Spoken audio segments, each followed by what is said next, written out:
fort en la matière. Merci. Une minute 30, Madame Berès.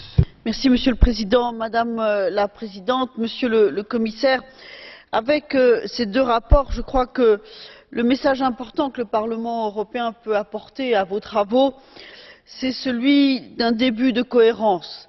Car nous voyons bien que dans la crise dans laquelle nous nous enfonçons, dans laquelle nous sommes enfoncés, eh bien, il nous faut être un peu plus cohérents peut-être.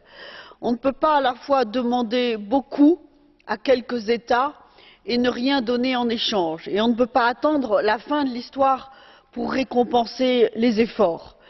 C'est toute la question de la gouvernance et d'une gouvernance moderne, intelligente, adaptée à la réalité et à la gravité de la crise que nous connaissons.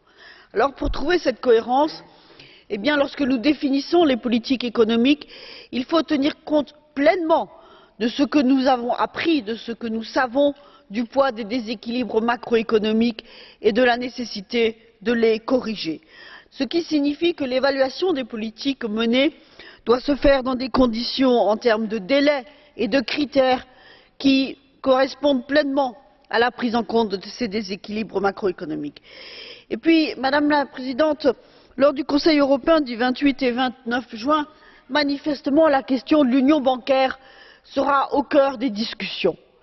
Et par rapport à ça, je crois que le message que ce Parlement peut, notamment avec le rapport de ma collègue Elisa Ferreira, porter, est un message d'équilibre entre quelque chose de neuf dans le débat au Conseil autour des enjeux de la croissance, dont nous faisons un des axes forts du rapport de Mme Ferreira, et j'espère qu'il sera largement soutenu par cet hémicycle, et la gestion de l'enjeu de la dette. Et c'est dans cet équilibre entre le traitement de la question de la dette et la nécessité d'une croissance véritable, pas uniquement une libéralisation du marché intérieur, mais bien une croissance avec des objectifs de long terme et d'investissement qui nous permettra enfin de redonner espoir aux Européens.